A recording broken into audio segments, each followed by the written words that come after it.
ये जो बार बार एक नरेटिव बनाया गया कि साहब भारत जो है वो 1000 साल से गुलाम है, ये नरेटिव भी भारत के इरफान हबीब और रोमिला थापर ने बनाया और इस देश के मुसलमानों ने बनाया कि कॉन्स्टेंटली इस पूरी कम्युनिटी को एहसास कमतरी में रखो, इंफिनिटी कॉम्प्लेक्स में रखो। जबकि जबकि ओमेन जी का कहना है कि हम इस तरीके से गुलाम नहीं रहे हैं, कभी भारत में मुगलों का पूरा राज नहीं हुआ है, और जो बहुत सारी लड़ाइयों, खासतौर से जो राजस्थान की बहुत से युद्ध थे, उसके बारे में कुछ नई रोशनी जो है डॉक्टर ओमेन जी बार बार कहते रहे। डॉक्टर साहब, आप जरा सा अपनी बात बताएं। मैं जैसे निवेदन कर रहा था ललित भाई के आने से पहले कि महाराणा हमीर सिंह जी ने मोहम्मद बिन तुगलक को 6 महीने कैद करके रखा। इसी तरह महाराणा कुंभा ने मालवा के सुल्तान महमूद खिलजी को 6 महीने अपने यहां पर कैद करके रखा। महाराणा सांगा ने दिल्ली के सुल्तान इब्राहिम लोदी को जूते मार के गागरोन के युद्ध में पराजित किया। ऐसे दर्जनों युद्ध हुए जहां हिंदू राजाओं ने इन मलेच्छों को पराजित किया। और अगर सबसे प्रामाणिक बात जो कि हमसे बिल्कुल ही छुपा दी गई है, 7वीं शताब्दी में पहला इस्लामिक अटैक भारत पर हुआ मोहम्मद बिन कासिम के द्वारा, जब राजा दाहिर को मारा गया। हिंदू जनमानस के लिए ये बात अकल्पनीय थी कि किसी हारे हुए राजा की बेटी को दूसरा राजा भोगदासी बनाकर ले जाएगा। सेक्स स्लेवरी हमारे चित्त में थी नहीं, लेकिन जब लोगों ने देखा होते हुए तो राजा दाहिर का बेटा भागकर महाराणा बाप्पा रावल चित्तौड़ के पास गया और उसने जब उनको कहानी सुनाई तो बाप्पा रावल को तुरंत समझ में आया कि ये जो मलेच्छों का टोला है, ये जो है इससे नॉन नेगोशिएबल है पीस। उन्होंने तुरंत प्रतिहार राजाओं के साथ और गुजरात के राजाओं के साथ एक हिंदू फ्रंट बनाया। ये मैं 7वीं शताब्दी की बात बता रहा हूं आपको, आज से 1300 साल पहले। जोधपुर के पास अरब सेना का और राजपूतों की, हमारी हिंदू सेना का संघर्ष होता है। अरब खुद अपने एनल्स में लिखते हैं, हमें सर छुपाने की जगह नहीं मिली, वो नरसंहार किया राजपूतों ने हमारा। और महाराणा बाप्पा रावल ईरान तक उसको छोड़कर आए थे, पीटते पीटते मोहम्मद बिन कासिम को। आते वक्त अफगानिस्तान में सलीम नाम का एक राजा बिठा दिया था इन लोगों ने, तो उसको हटा के अपने भतीजे को वो वहां पर राजा बनाकर आए। हर 100 किलोमीटर पर राजपूतों की चौकियां बिठाते आए।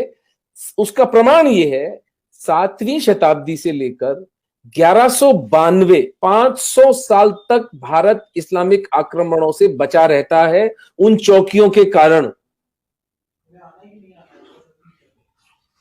राष्ट्रपिता का हुनर होते, राष्ट्रपिता बाप रावल थे इस देश। तो उस समय में जब कोई संचार माध्यम नहीं था, कुछ नहीं था, 500 साल तक हम सुरक्षित रहे उस महापुरुष की वजह से।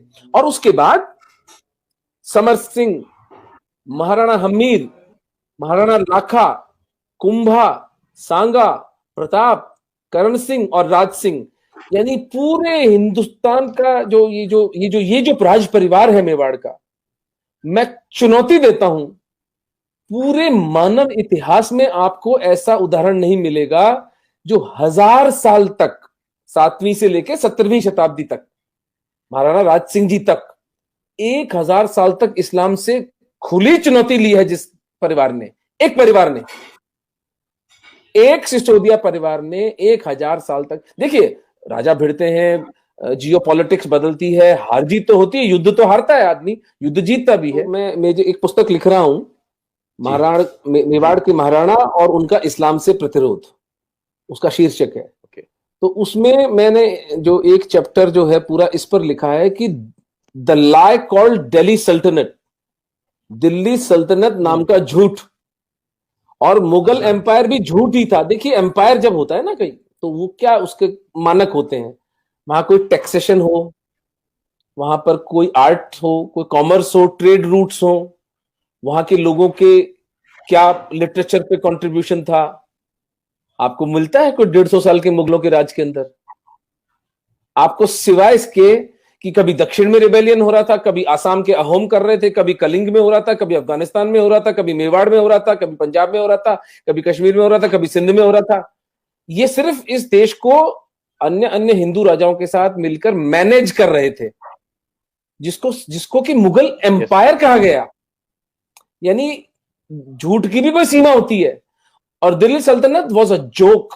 मेहरौली से लेकर और यमुना तक का राजा थे, और ये लुटेरे थे, ये कोई क्रिएटिविटी इनकी थी नहीं। मर्सनरीज थे, पैसे के लिए लोगों की हत्याएं करते थे, लोगों को मार डालते थे, स्त्रियों का शोषण इनका धंधा था। और हिंदुओं को ये बात अच्छी तरह समझ में आई, और हम कभी गुलाम नहीं रहे, एक क्षण के लिए हम गुलाम नहीं रहे। क्योंकि यदि अगर हम गुलाम 10 साल के लिए भी एक छत्र राज हो जाता इनका, तो एक भी हिंदू नहीं मिलता सर यहां पर। जो प्रताप की महानता निकलकर आती है वो इस बात से निकलकर आती है कि उन्होंने अपना भाला, अपनी तलवार, अपना बिगुल तब बजाया जब वो नितांत एकाकी रह गए थे। ईडर, आबू, बांसवाड़ा, डूंगरपुर, मालवा, आसपास के सब राज्य अकबर के समर्पण कर चुके थे, एक प्रताप नहीं झुके। आज अगर हम हिंदू हैं तो एक प्रताप के कारण। तो ये कहना कि भारत में हिंदू जो थे 1000 साल गुलाम रहे, भैया पर्शिया गुलाम हुआ था जो ईरान बन गया, मेसोपोटामिया गुलाम हुआ था तो इराक बन गया, इजिप्शियन सिविलाइजेशन गति देख लो उसकी क्या हुई है। आज 100 करोड़ हिंदू हैं तो इसलिए है क्योंकि हमारे पुरखों ने रक्त रंजित संघर्ष किया, इस माफिया के असली स्वरूप को पहचाना और उसका सशक्त, सबल, सशक्त प्रतिकार किया। ये तो पिछले 70 साल में इन मलेच्छों ने क्या किया कि उसका भी मैं एनालिसिस कर रहा था कि 47 से लेकर 77 तक 5 हमारे जो शिक्षा मंत्री थे वो शांतिदूत थे, जिसमें वो मदरसा छाप आजाद था, फिर वो नूरुल हसन, फिर वो हुमायूं कबीर, फखरुद्दीन अली अहमद, MC चागला। तो अब आपको आश्चर्य होता है कि आपके हिस्ट्री से हमीर सिंह और कुंभा का नाम ही गायब है, और प्रताप को एक भगोड़ा कहा जाता है। प्रताप का असली युद्ध हुआ था दिवेर में 1583 में, 7 साल बाद हल्दी घाटी के, जहां उन्होंने 36,000 मुगलों को 3 दिन में काटा था, और पूरा का पूरा मेवाड़ प्रताप ने वापस पुनः ग्रहित कर लिया था दुनिया की सबसे पावरफुल मुगल एम्पायर से, सो कॉल्ड पावरफुल। तो ये सत्य है।